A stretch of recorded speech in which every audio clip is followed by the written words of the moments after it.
하나님이 이 사람이 되시는 이 잉태, 이것은 인간적인 어떤 노력에 의한 것이 아무것도 아니다. 그렇죠? 마리아가 어떤 노력을 한 게 아닙니다. 다만 마리아의 동정성, 완전한 동정성만이 하느님을 잉태할 수 있는 거예요. 그러니까 동정성은 어떤 것을 말하는가?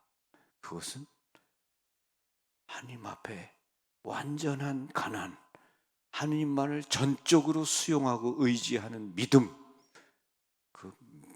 그거죠. 그것만이 하느님을 잉태할 수 있는 거예요. 다른 어떤 것이 하느님을 잉태하고 하느님을 낳을 수 있게 하는 건 아니죠. 우리가 무슨 뭐 힘을 써서 뭘 해서 그런 게 아니에요. 우리 안에 마리아처럼 우리 안에 하느님의 말씀이 잉태되고 우리가 말씀을 우리 태안에 간직할 수 있는 것도 결국은 믿음입니다. 믿음과 순종, 그것이 마리아의 스타일입니다. 마리아 스타일, 그것은 믿음입니다. 그리고 온유함입니다. 그리고 겸손함입니다. 여전히 지금도 하느님을 우리 안에 간직할 수 있는 것은 마리아 스타일입니다. 다른 어떤 것은 아니죠. 그래서 하느님께 온전한 믿음을 두는 것, 그 동정성이 마리아로 하여금 주님을 잉태케 했다. 지금도 우리 또한 마찬가지다. 우리의 인간적인 노력에 의해서가 아니라 하나님의 은총인데 그 은총을 받을 수 있는 그런 태도, 자세, 그건 마리아 스타일이다. 그건 바로 믿음인 거죠. 그리고 순종하는 것이고 겸손한 것이 우리에게 필요하다고 믿습니다. 이제 여러분들에게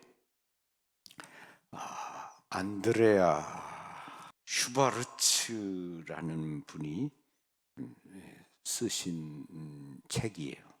성탄이 왔다, 이런 책이 있는데 그곳에 마리아가 아직 안 왔어요 라는 그 글이 있습니다. 이 글을 여러분에게 읽어주고 싶습니다. 마리아가 아직 안 왔어요. 대림 4주일이었습니다. 난 제이실 앞에서 본당 신부님을 기다렸습니다.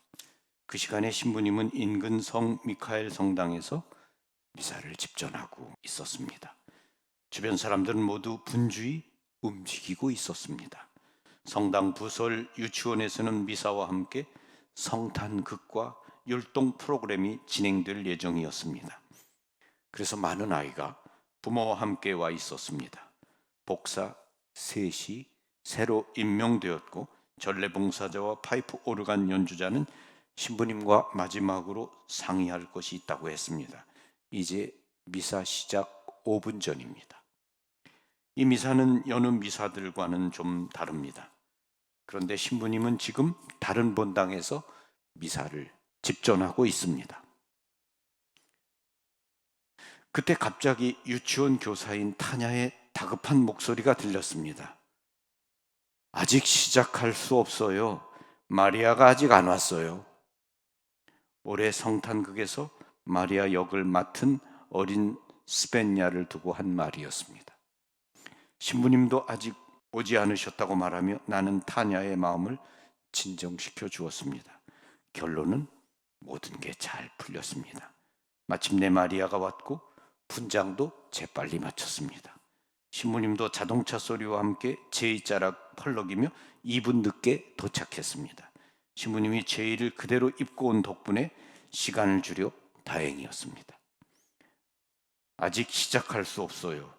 마리아가 아직 안 왔어요. 타냐의 이 말이 한동안 내 머릿속에서 떠나지 않았습니다. 참으로 지당한 말입니다.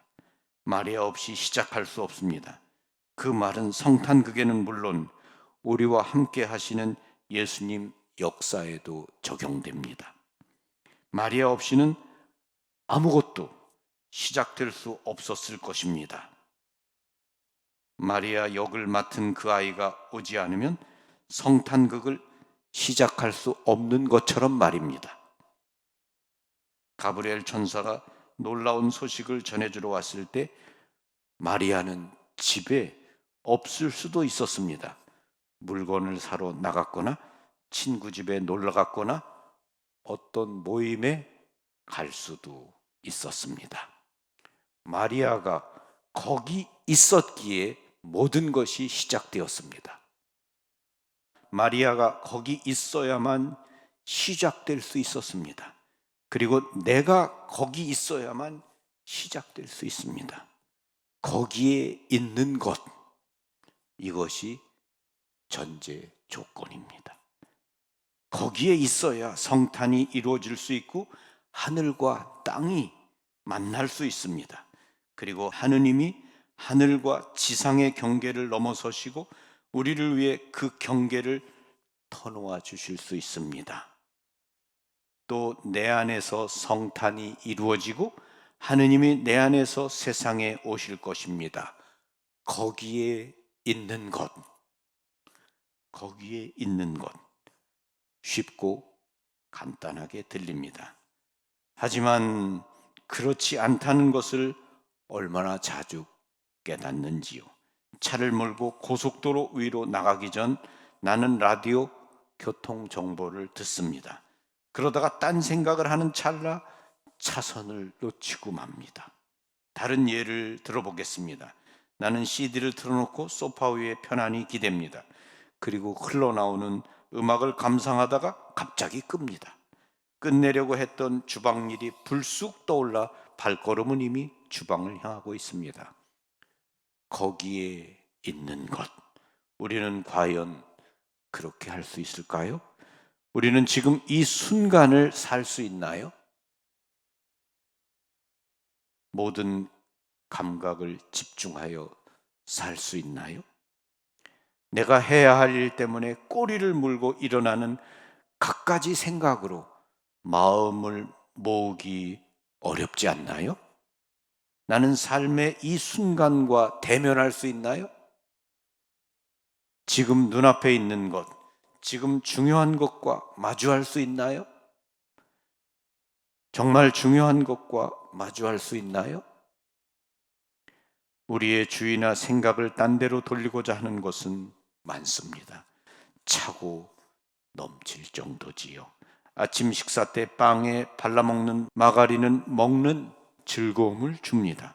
요구르트 뚜껑도 문화권에 따라 오른쪽으로 돌리는 것도 있고 왼쪽으로 돌리는 것도 있습니다.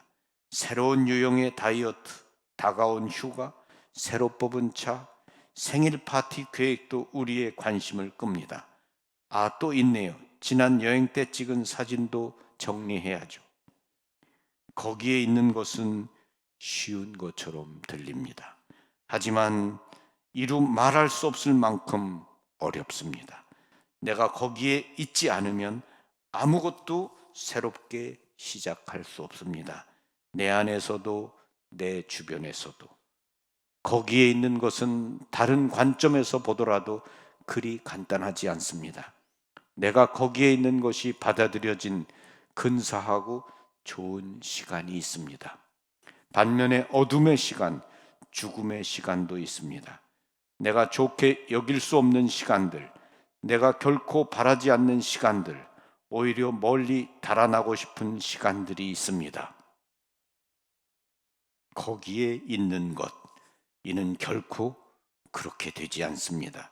내가 거기에 있는 것이 받아들여진 근사한 시간만을 추구할 수 없습니다. 또한 멋지지 않고 유쾌하지 않은 시간들을 옆으로 밀어 놓을 수도 없습니다. 이런 모토가 있습니다. 상황이 좋으면 그곳에 있겠지만 그렇지 않으면 떠난다. 하지만 그대로 되지는 않습니다. 상황은 좋지 않을 수도 있습니다. 삶의 밑바닥을 체험할 수 없다면 삶의 정상도 체험할 수 없습니다. 밝은 시간만 추구한다면 나는 이미 거기에 없는 것입니다. 그러면 삶을 제대로 살 수 없습니다. 내게 주어진 조건들을 따를 때 올바로 살 수 있습니다. 마리아에게 일어난 일은 자신이 생각한 삶에 결코 들어맞지 않았습니다. 그럼에도 마리아는 거기에 있었고 예라고 대답했습니다. 거기에 있는 것, 이것이 삶의 열쇠입니다. 우리는 늘 새롭게 시작할 수 있습니다. 과거에 머물 수 있는 것은 아무것도 없고 모든 것은 달라지기 때문입니다. 성탄은 새롭게 시작한다는 뜻입니다. 하느님이 우리와 함께 새로 시작하기 때문입니다. 그러기 위해 내게 필요한 것은 결코 많지 않습니다. 거기에 있기만 하면 됩니다.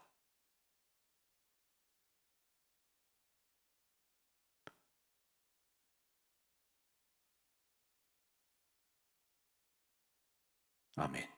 평화를 빕니다. 감사합니다.